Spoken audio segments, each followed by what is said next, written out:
Welcome to the Culture and Sports Podcast, where we have discussions about how leadership and organizational culture impact organizational success, team and athlete performance, and the short and long term mental, physical, and emotional health of athletes. The Culture and Sports Podcast is brought to you by Culture and Sports. Culture and Sports helps sports organizations, teams, coaches, support and front office staff, and athletes understand the importance of leadership and organizational culture and its direct impact to success. Please join Lori Okimura and Dr. Jeremy Piasecki in this season of the Culture and Sports Podcast. Welcome back to the Culture and Sports Podcast. Today we introduce John Manley. John is the nation's top attorney representing victims of sexual abuse and assault.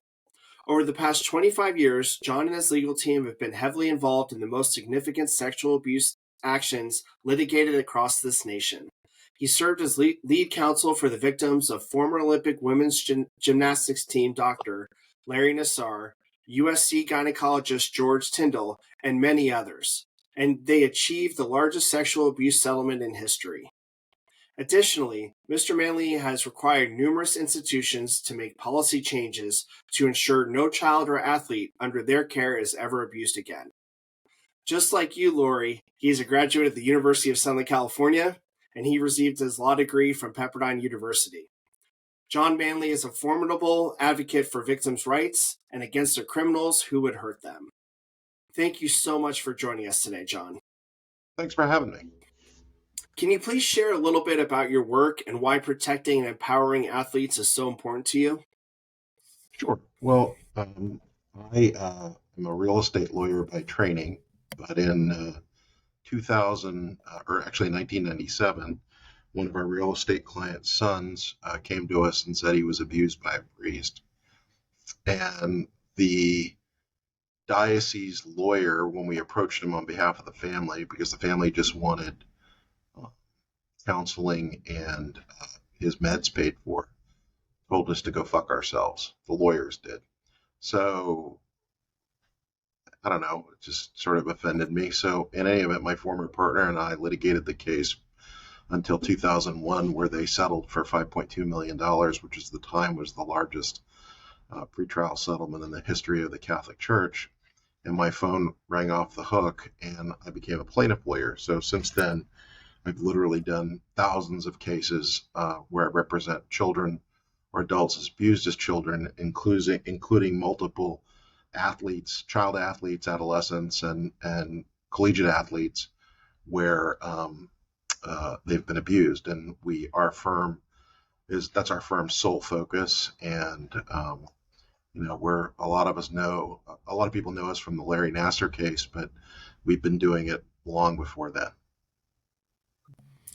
Now, obviously, these things don't happen. The person's hired one moment, and then they're abusing, whether it's physically, mentally, emotionally, sexually, they're abusing them, and then the next day is reported. So if we could kind of go back in time, how does hiring of these coaches or perpetrators start? Is it negligent hiring that's part of the abuse cycle for athletes, or how in your experience have you seen that these coaches and just extremely toxic and abusive people end up coming into these roles?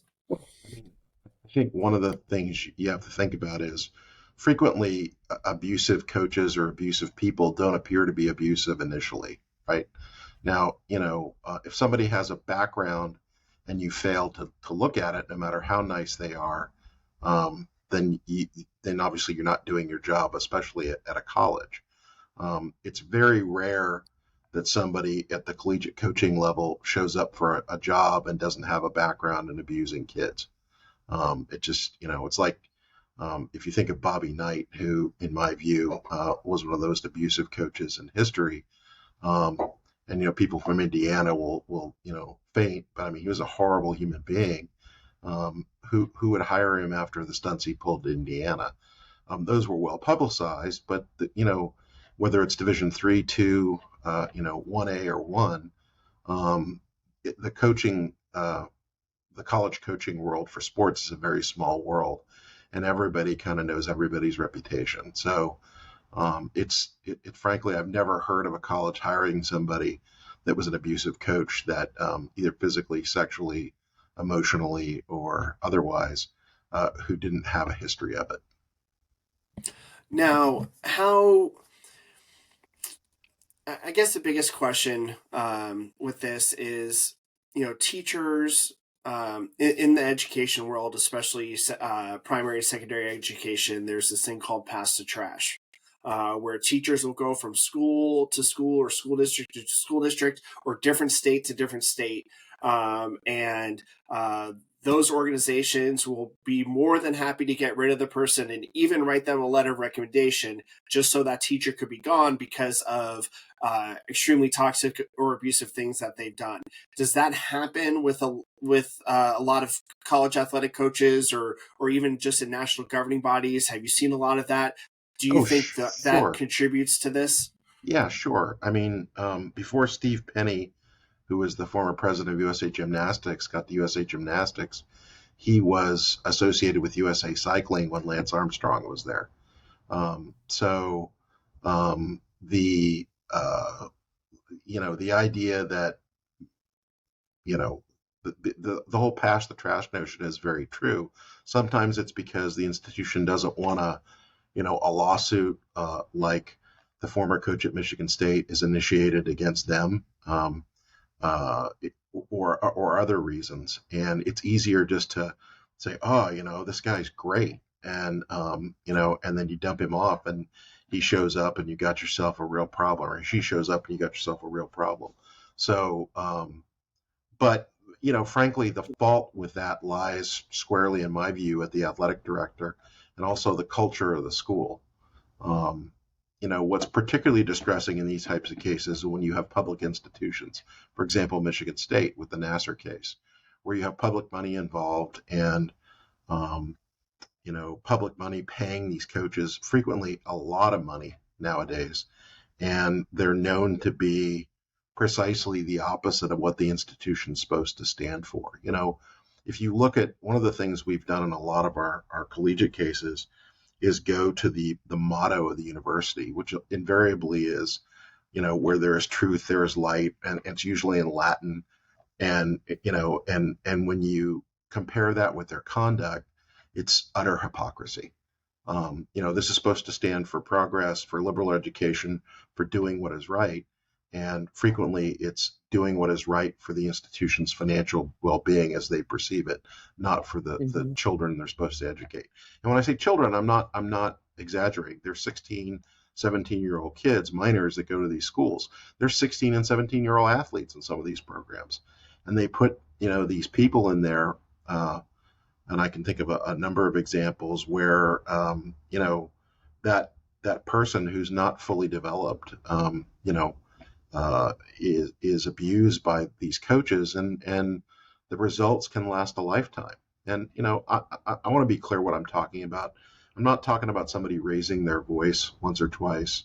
I'm not talking about hey, you screwed that play up, or even necessarily using harsh language. I'm talking about real physical abuse, pushing, shoving, slapping, you fat bitch, you fucking asshole, and I've seen it. I've seen it personally at a high school level. I was actually thrown off this is a true story. I was thrown off a high school football field when I was, doing at a football game when I was doing the sticks with another crew because the opposing team's coach grabbed his young quarterback by the neck and was screaming, "You fucking idiot! I told you not to fucking do that." And I said, "If you say one more fucking word, sir, I'm going to call Child Protective Services." And he almost punched me on the sidelines. But that's the appropriate response to people that abuse athletes, not to enable them and not to hire some corporate law firm at $1,500 an hour to do a bullshit investigation. Excuse my language. No, you're totally fine, John. The specific case that we're looking at this season for the Culture and Sports podcast is University of Idaho women's volleyball team. They're an NCAA Division I program. They've had a storied history. The last few years, their history has not been very positive. But one of the things that I asked about earlier about Pass the Trash, Lori brought up a couple episodes ago about their current coach. Has been in a number of programs. If you want to elaborate on this a little bit more, Lori, but he's been in a number of programs the last 2 decades, and it definitely seems like it might be a pass the trash situation.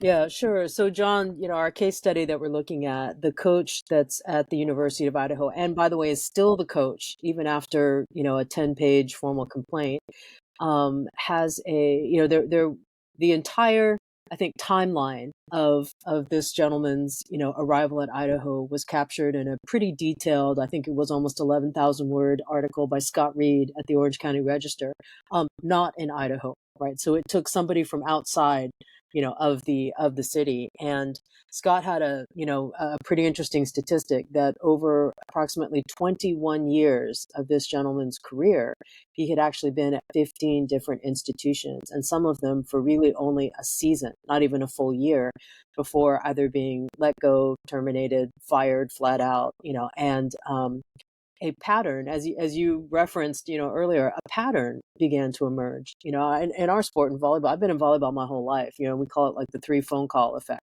right? There's not anybody that you can't make 3 phone calls about that you can find out, some type of information, especially if you're vetting a hire or trying to vet a position. So I guess one of the things that's very interesting about this case is that past the trash theory, or actual practice of, moving these people in and out. Like, it's not my problem anymore because I already terminated his contract. Well, then you move to the next school and the same thing happens. And shortly after, the women at Idaho on this current 2023 fall season team, right, certainly after they told their story and started to, make their complaint, there were women coming out from, gosh, as long ago as, I think there was a woman from a 2003-2004 volleyball season that recounted almost verbatim the same type of behavior, that these women in 2023 were experiencing. So there's this, real, like, if you could call it a research study or effect, I mean, this is a real example, right, of the negative effects.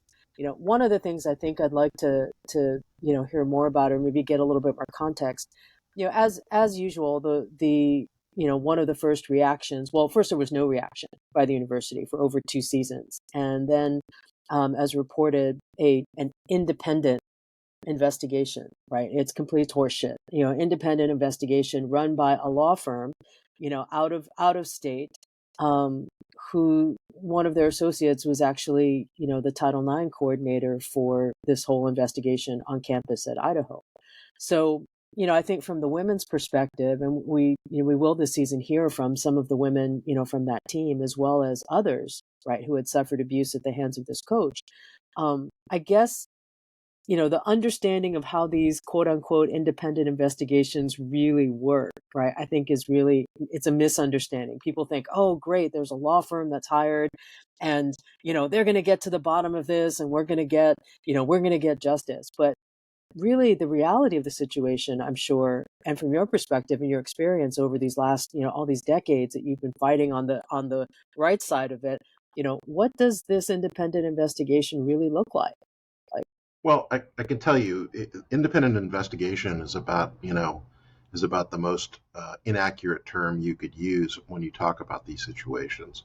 First of all, in every case I've been involved with, from USA Gymnastics to a case I've got pending against Los Angeles County right now, involving boot camp, juvenile boot camps where young women were abused in their teens.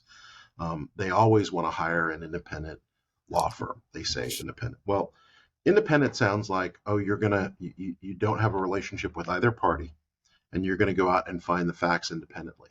That's not how it works. Every one of these law firms has an attorney-client relationship with the entity that hires them.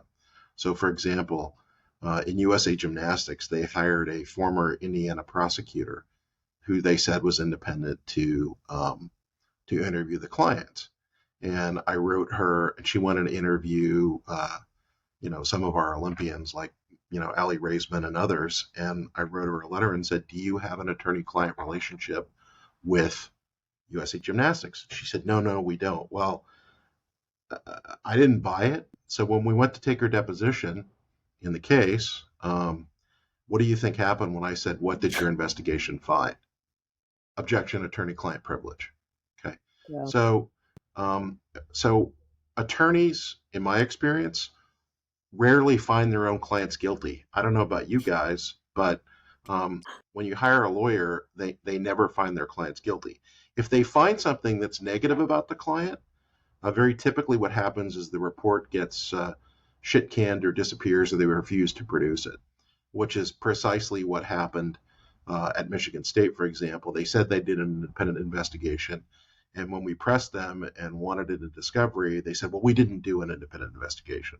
Or they, and to this day, Michigan State has not released their own internal findings, and there's a huge fight even today about that. So, I don't know a lot about this particular case, but I do know about the law firm they hired, which is Thompson and Horton. And Thompson and Horton, as I understand it, is a Texas law firm, most famous or infamous for the Baylor University rape scandal, where they were accused by the victims of essentially saying, when they raped you, what were you wearing? Or words to that effect. Mm-hmm. That's what was reported anyway. That would not be my choice for an independent investigation about abuse unless I was an institution that wanted to try to protect myself. These independent investigations are simply cover, in my opinion, for the institution, and they want to look like they're doing something. I'll give you another example. USC, the Dr. Tyndall case, which Dr. Piasecki, did I pronounce that right, by the way? Piasecki, close enough. Piasecki, all right, fair enough.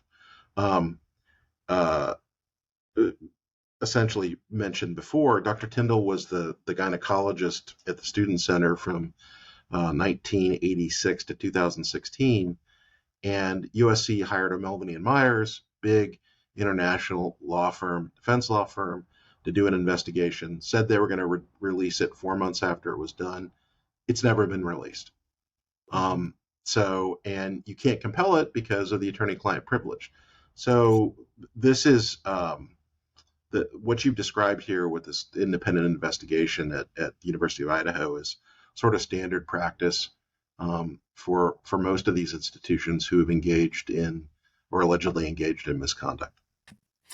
Now, John, one of the things that Lori and I were talking about before we started recording this episode was that Scott Reed from the Orange County Register released another article yesterday stating that the university announced that they will not be releasing their findings from the investigation. Yeah, shocking. Not for you to speculate on why not, but why do organizations normally not share the findings?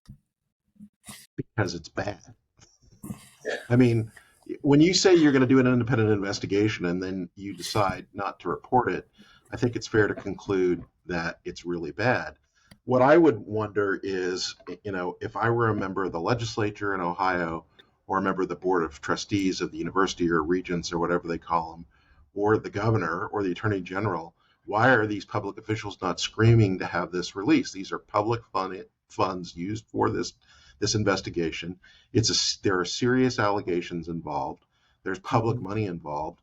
And do we just be quiet because it's some sport and it's the University of Idaho? And I think what that reflects is, especially with female athletes, because we saw this in Nassar, is, a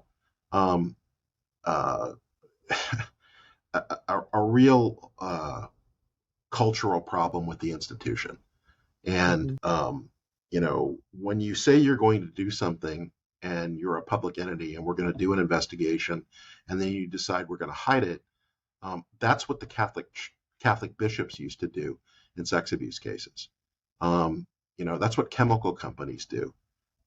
It's what, bad actors in corporate America do. It's not what, criminal defense attorneys don't disclose their investigations to the public.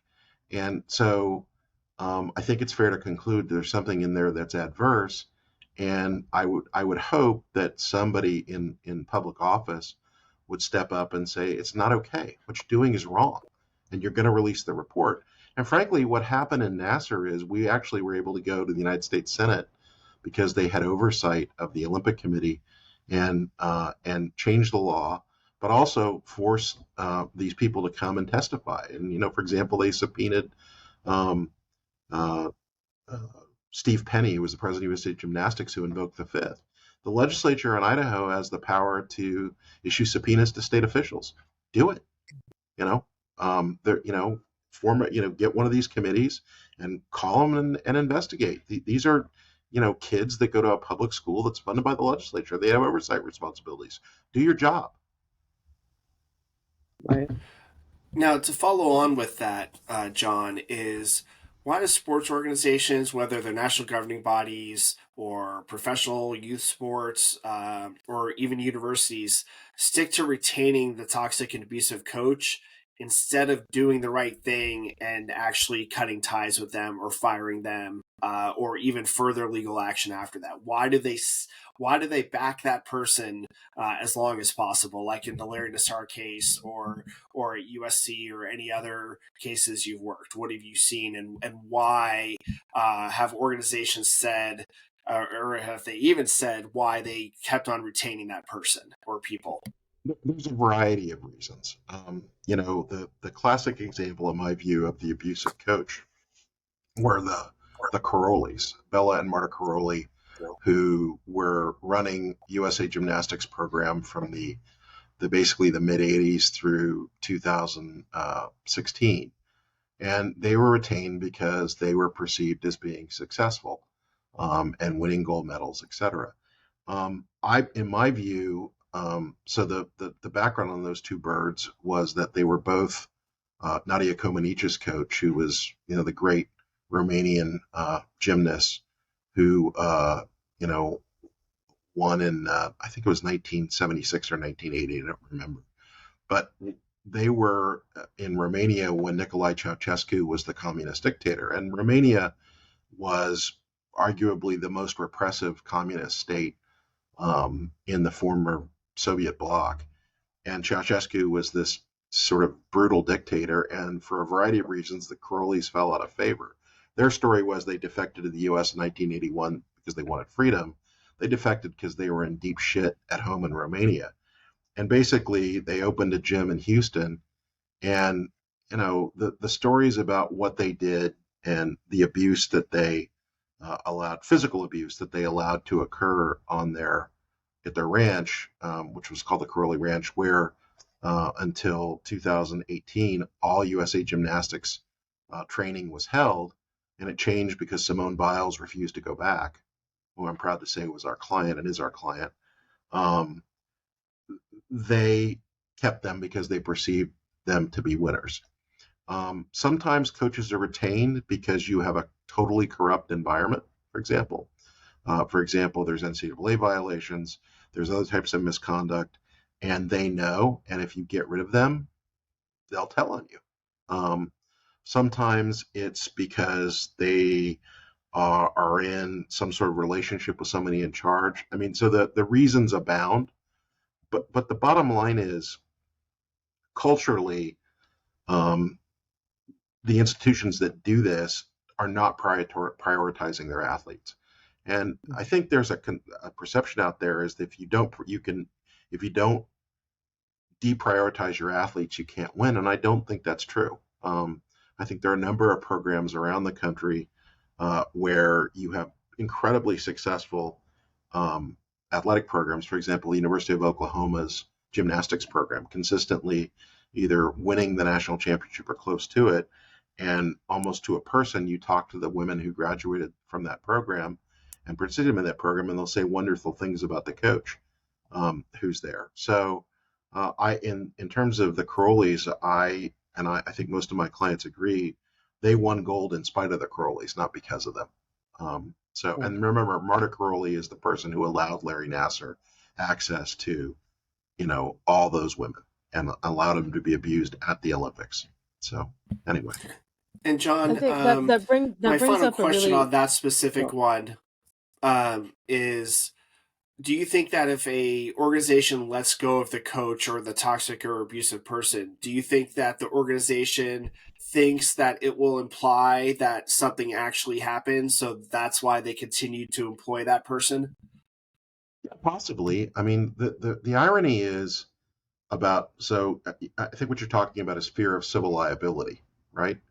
The so I think a lot of people assume that if there's abuse by a coach engaging in criminal conduct, for example, slapping somebody, assaulting somebody physically or sexually or otherwise, that there's automatic liability for the institution. That's not the law.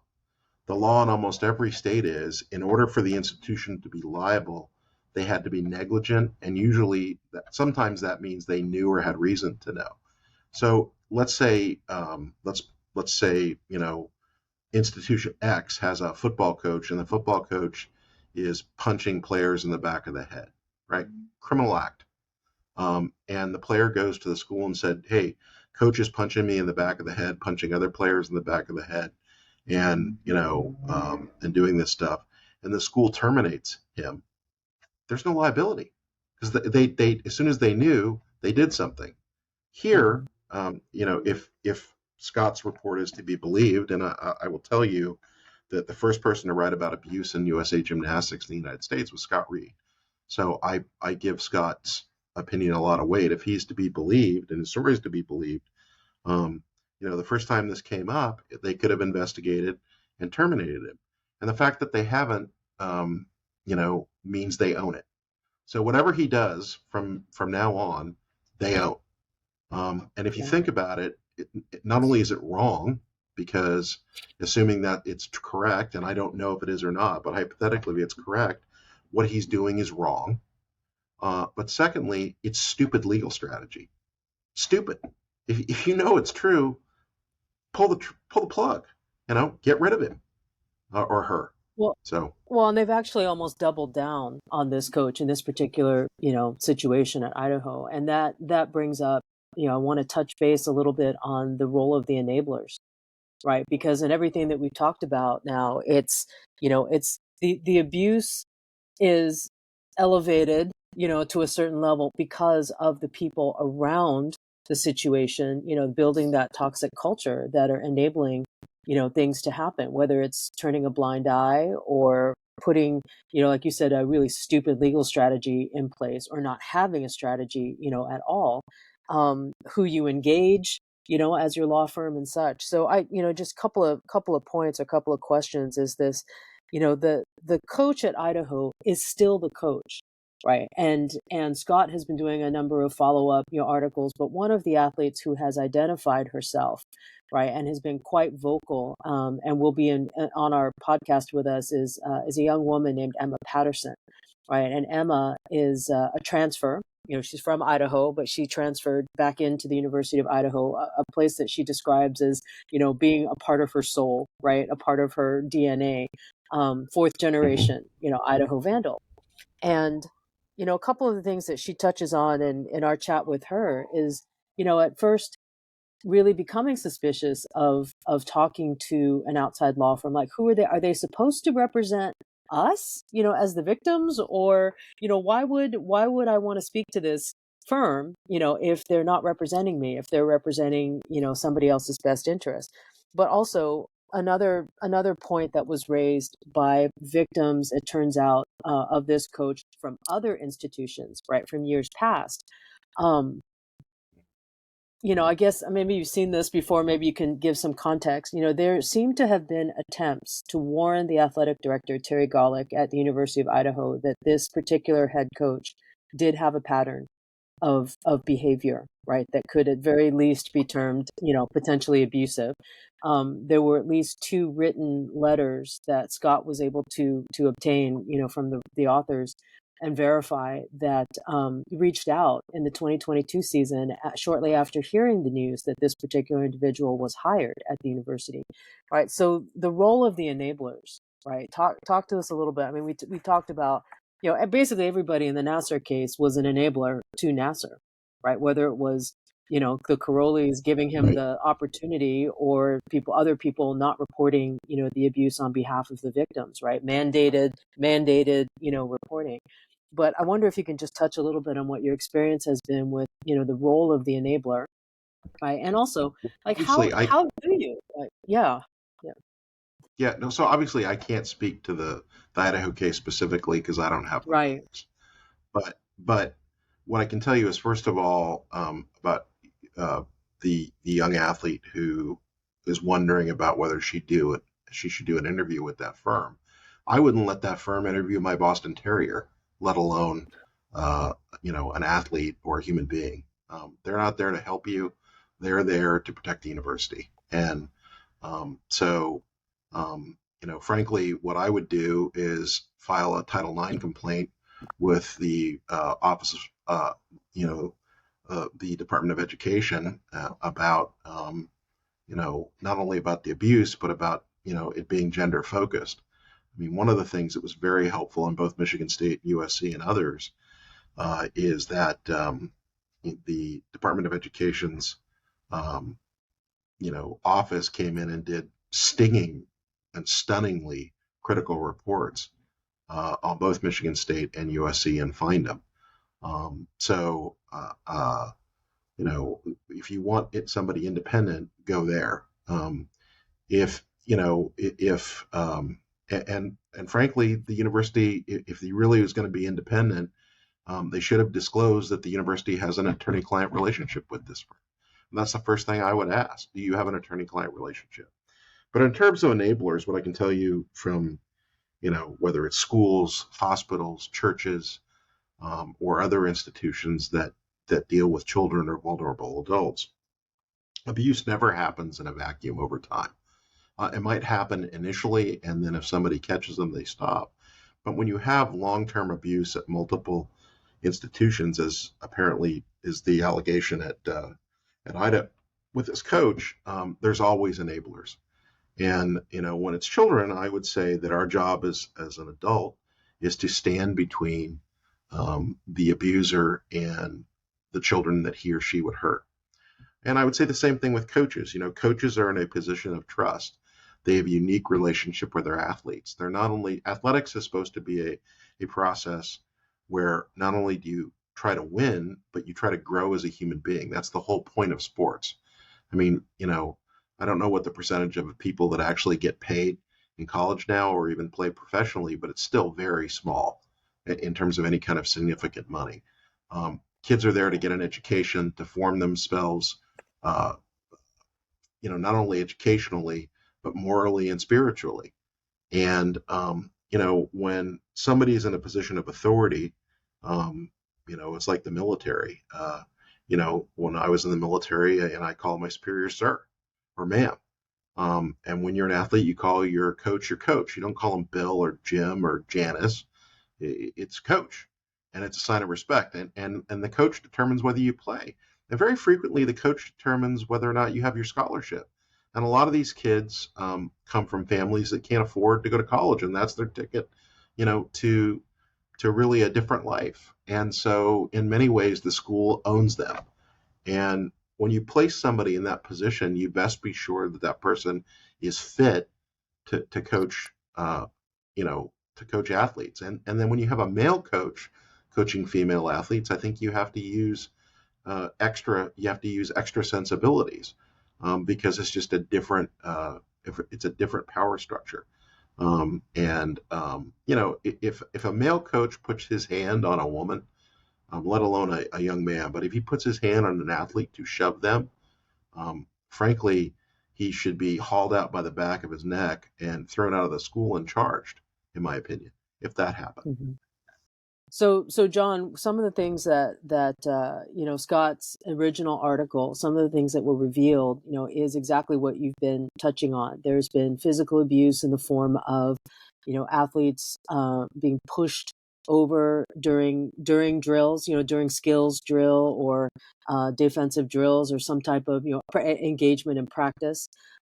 There's been body shaming, verbal abuse. There's been endangerment in one report made to the university pretty early on in this 2023 season of excessive speed, right? Athletes being driven over 100 miles an hour by an assistant coach, with video proof, right? And in every, I guess, maybe it's not a question, but historically speaking, in the cases that you've been involved with, obviously, not in the Idaho case, but in the cases that you've been involved with, um, one of the things we're noticing, with the women that we're speaking to, and from what Scott has uncovered, in his reporting, is um, over and over and over again, the victims kept saying, "We don't feel safe."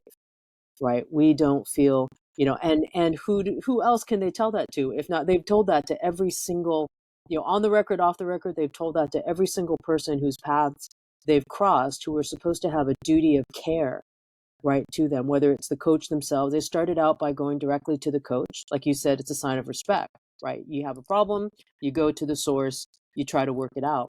Well, that was futile. They went to the athletic administrators. They went to the dean of students, and the president of the university, who one of the victims is his niece. So now you're talking about, like, who else can these women go to? I said the only person who really was able to, give them voice, but still isn't physically there to keep them safe, was Scott Reed. So it took a reporter from all these hundreds of miles away, right, to help give them voice in their situation. But over and over and over, you hear these victims saying, "I don't feel safe. I don't feel safe talking to this law firm. I don't feel safe going in to have a meeting with the AD. I don't feel safe at practice." And, I guess in every case you've seen, maybe there's been a situation where the victims have been put back in the hands, of their abuser. And that's exactly what we're seeing in this particular, situation, is that the individual is still employed. The individual has not, had any pause in their employment, and the athletes are still technically at the mercy, their scholarships, their future, if you will, at the university is in his hands. Yeah, I mean, to be honest with you, the only way, given those facts, if what you're saying is correct, and obviously I don't know the facts, is universities don't respond until you place their brand at issue. What's strange about academic institutions is very frequently there's no one in charge, and let me tell you what I mean by that. Even though there's a structure there, and there's a board of regents, and there's a president, etc., in most of these instances, these institutions are fiefdom, and the only thing the folks above them do is give them a budget. Okay, and one doesn't want to get involved with the other. So the only time you get their attention is when you place their brand at issue. Okay, so for example, at Baylor, which was a horrible situation where you had football players raping students, it didn't get attention until there was media, national media. At Michigan State, same thing. We never got any attention or any traction until the Indianapolis Star wrote a story about Nasser, and we were able to get it on 60 Minutes. At USC, there was no action on Dr. Tyndall, and it became a front page story at the Los Angeles Times. And believe me, this can happen. Institutions frequently don't realize how fragile they are until they're too late. And if you doubt me, look at Penn State. I mean, even today, 11 years after Jerry Sandusky, the most people think of when you hear about Penn State is not, their great legacy, the great institute, the educational institution is. It's that they harbored a pedophile coach for years, and it does tremendous damage. And so, what I would say is, you're one legislative hearing or one national story away from really wiping out your reputation. And I think frequently frankly, I'm going to be very blunt with you, the attitude of administrators and coaches and athletic directors is fuck them. There's a million girls that want to play volleyball. Fuck them. You don't like it, leave. We don't have to listen to you. When, if one or two, it's always possible you have one or two or three athletes who are, just never going to be satisfied or complainers. That happens. People sometimes are just, troubled and whatever. But when you have this many women complaining about this stuff consistently and over a number of schools, I would think that would get somebody's attention. And if it's not, it's because they're being deliberately indifferent. And frankly, that's exactly what the Title IX process is about. And, it takes a long time, but I would hope that if I were representing these young women, I would tell them to immediately apply to that. I would also suggest that they look at who's on the House and Senate, education committees and call them. I mean, there's two United States senators from Idaho. There's at least one member of Congress. Call them. They get federal money. It's their bailiwick. And ask what the hell's going on. The other thing I would do is, frankly, I don't trust Safe Sport, but I'd make a complaint to Safe Sport, and ask them to investigate it, because I guarantee you he's USA Volleyball associated. So and like I said, I'm not commenting on the validity of allegations at all. I'm just telling you what I would do if hypothetically this was my situation that I had to handle. Now, some of these athletes have last season and then after this season went in the transfer portal and have moved schools or are currently in the process of trying to find another school. During this investigation that was started by the university, and a law firm was brought in that was paid for by the university, during this investigation, there's things that are going to come out. Do you think that that information is going to be used for the benefit of the athletes to try to solve the issue? Or do you think the investigation is more about how much liability does a university have? I guess that's my first question for you. Obviously I don't know the facts here, as we talked about, but I can tell you in every situation I've ever encountered with independent investigations, it's been about protecting the university. If you had an abusive coach and you had an institution that knew about it, they don't need an investigation. You just deal with it. You can investigate internally. There's a lot or you suspend him while he's being investigated with pay. But the message they're sending to the athletes is exactly what I said. You don't matter. And when somebody sends that message, you should believe them. If that was my daughter, I'd want her to leave. And I certainly wouldn't send my child there, but I guarantee you the sad part is there's lots of parents who would sign their kid up to go because, they get a free education, and, the university probably, the athletic department of the coach probably gives them a line of stuff that there's no legitimacy to it, et cetera. And like I said, this is hypothetical, but that's what I think. I think that sadly, and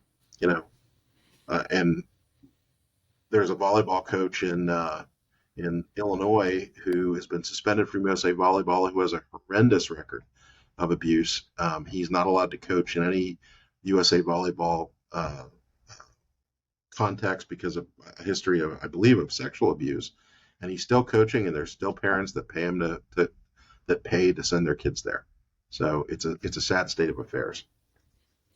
So coaches talk to each other, right? So these athletes who went in the transfer portal, and whether they were picked up or not, do you think in your past experience with the other athletes that you've supported over time, did they have trouble going to new programs, to new coaches, just because information travels, like, oh, this athlete is a whistleblower, or this athlete is making false claims, or this athlete is hurting my career? Does that information normally go from coach to coach, and then that coach doesn't necessarily believe what they heard, but they also don't necessarily want to take a risk on the athlete? Do you happen to find cases of that through representing your past athlete clients? Well, yeah, if you complain, you can easily be labeled a problem child, and it's harder to get people to take a chance on you. It's just like any sport, And the reality is no athlete should be placed in that position. That's the fault. If there's abuse going on, that's the fault of the university at issue and their administration. So, yeah, I'm sure that they're encountering that. And, it's when you when you agree to go to a university and play a sport, there's an implied bargain, which is I'm gonna play for you, but I get to be you're gonna treat me fairly and be concerned about my welfare. For example, if I injure my ankle, I'm gonna get treatment. Okay. Well, if there's serious emotional and physical abuse going on, you have an obligation to treat that person, to prevent it, first of all. Like taping an ankle prevents an ankle injury. You have an obligation as a university to prevent that. And when it happens, you have an obligation to say, number one, athlete, this isn't your fault. Number two, we're going to deal with this appropriately. And when that doesn't occur, it's certainly not the fault of the athlete, but they end up holding the bag.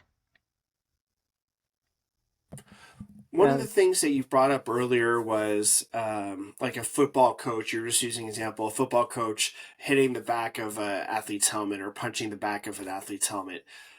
Can you explain the difficulty of a toxic, abusive culture, and also being able to address it through the law, whether it's legal law or through civil law?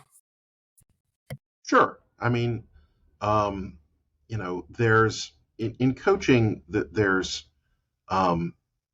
different styles. Some are more aggressive than others, and there's emotions expressed on a field. And hey, uh, you fuck that play up. Don't do it again. Come on, man. I mean, and that's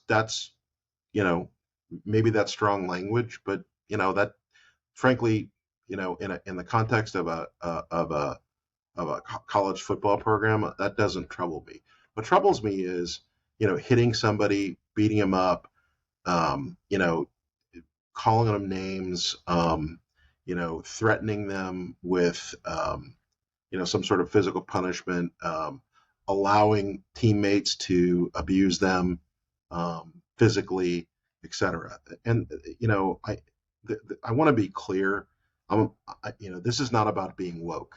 Okay, this is not about, oh, I need a safe place and don't harm my feelings. That's not what we're talking about here.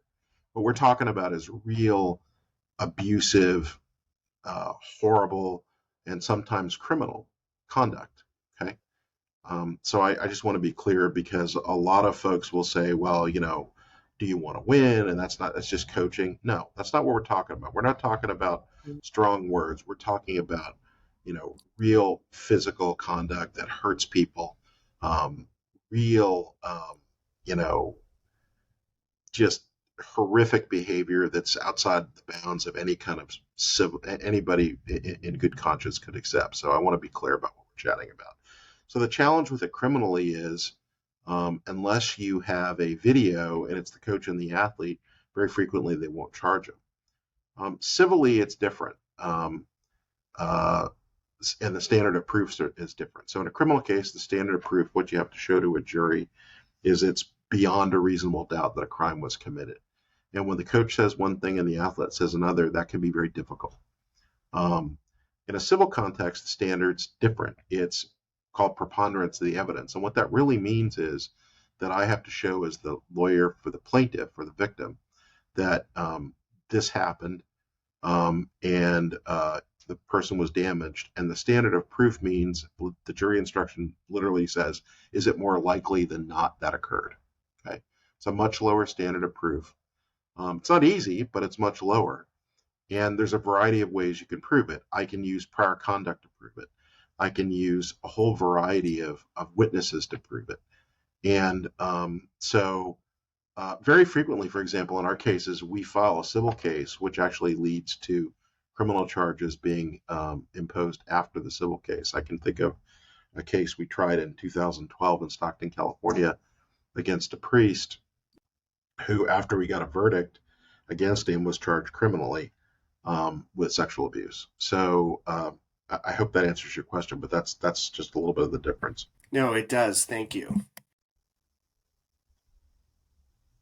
Okay, my next question is, John, is you mentioned a couple minutes ago about things that happen in the locker room. Like there might be, athletes, or we could call them toxic followers, that might be, assaulting other athletes because the coach has manipulated or pressed the athletes to do something that they wouldn't normally do on their own, because it's such an extremely toxic and abusive culture.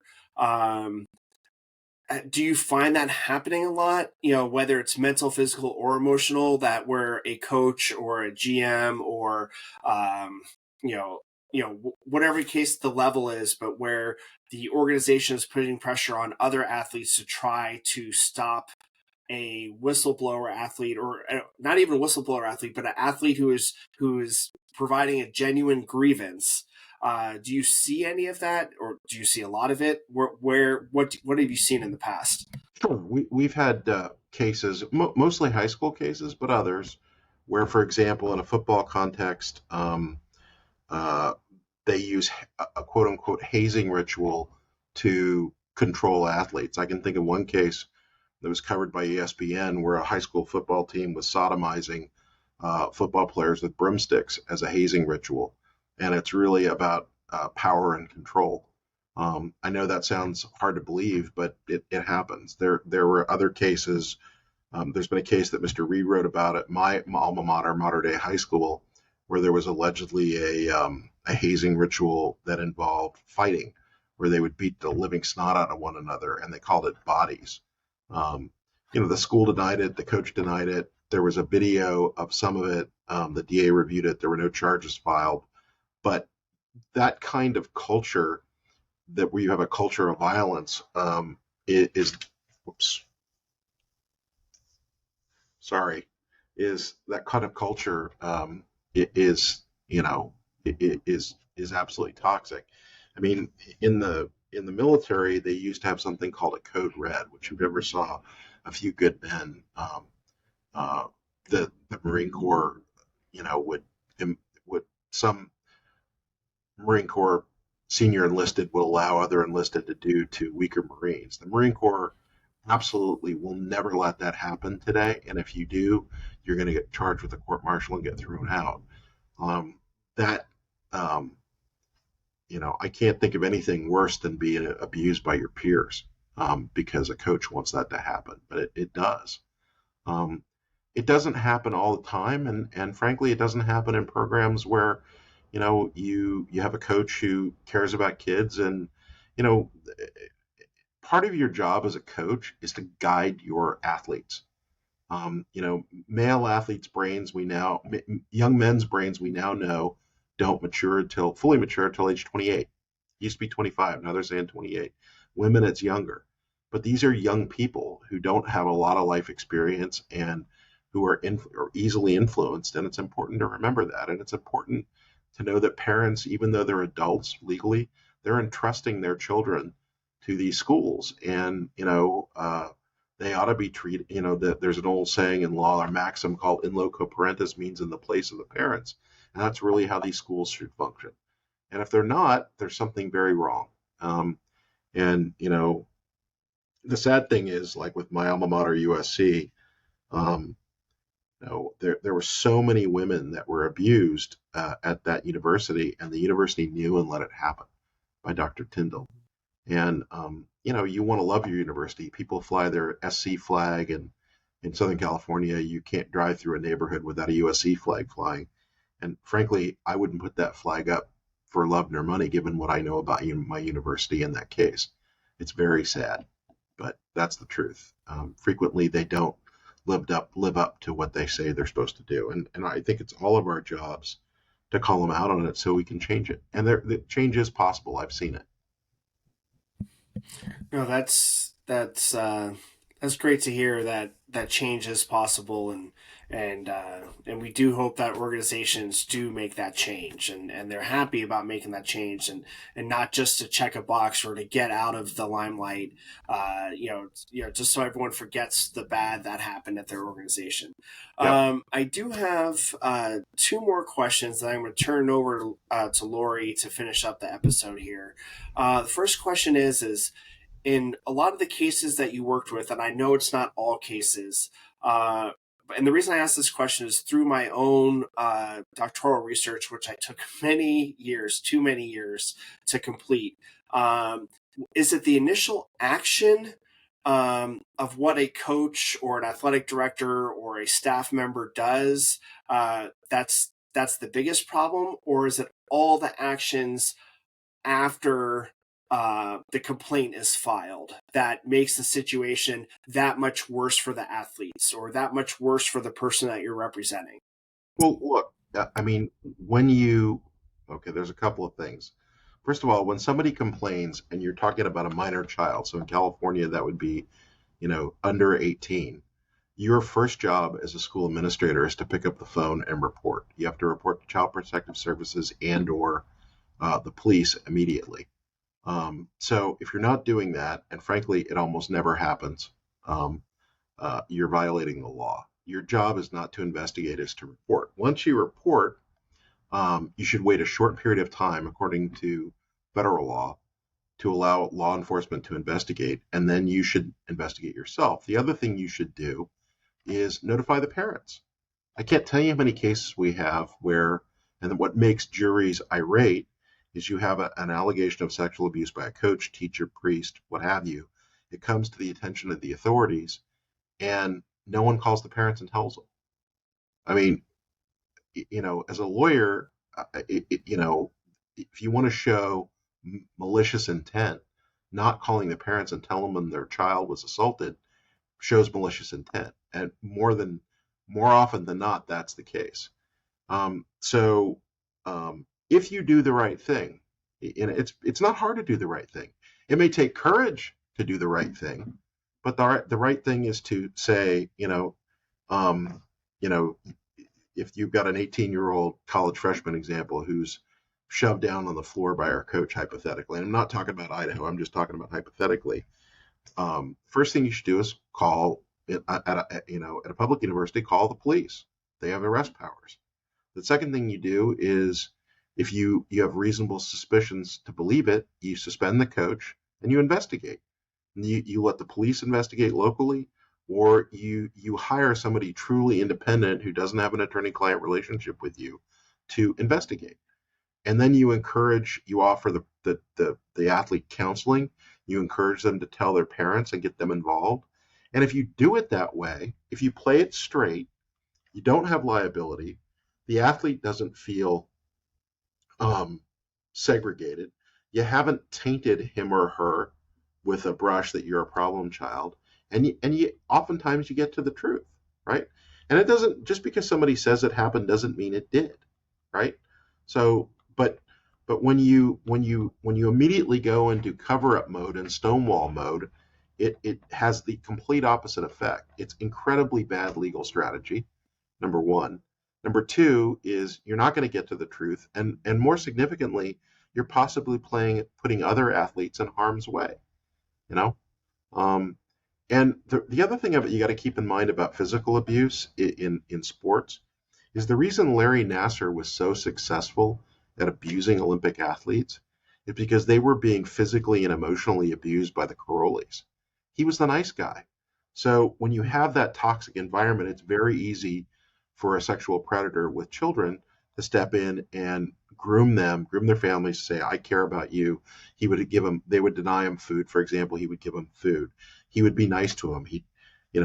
Hey, you're going to be okay, blah, blah, blah, blah. And he was sexually abusing him.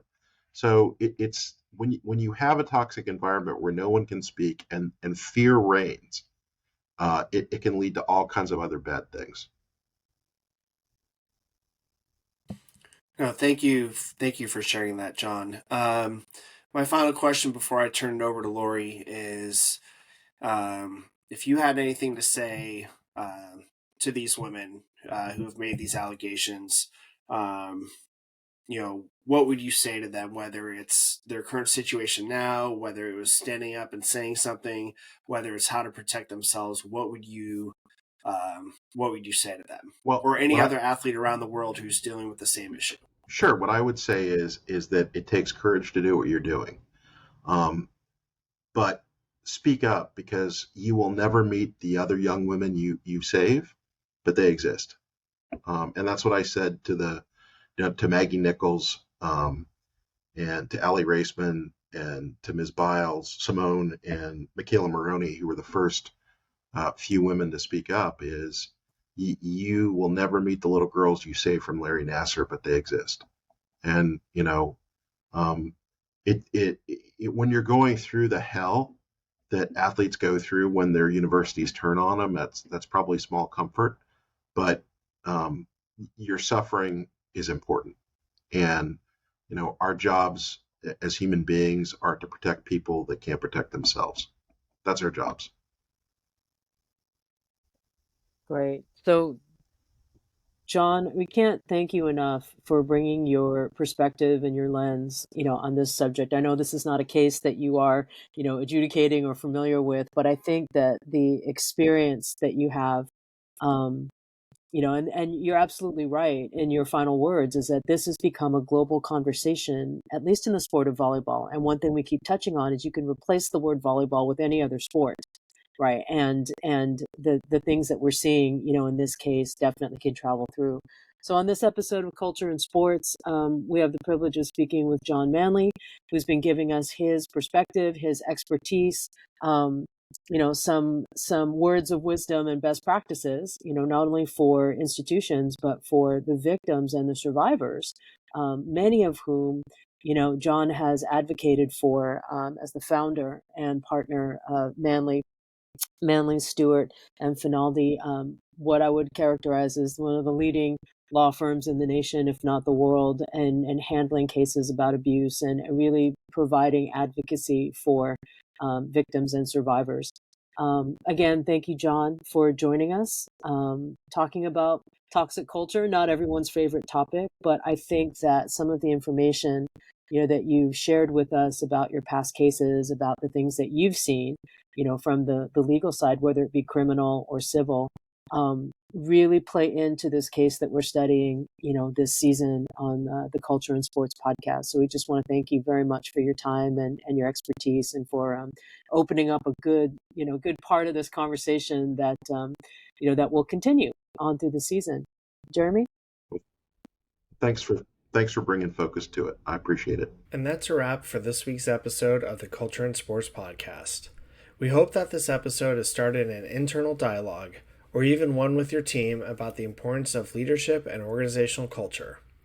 If you'd like to learn more about culture and sports, the Culture and Sports podcast, or other programs, go to cultureandsports.com, where there is a wealth of resources, articles, research, podcasts, video shows, webinars, and courses. And don't forget to connect with us on social media, on Instagram, Facebook, TikTok, YouTube, and LinkedIn at Culture and Sports, and on Twitter at Culture in Sport. Thank you for tuning in to the Culture and Sports podcast.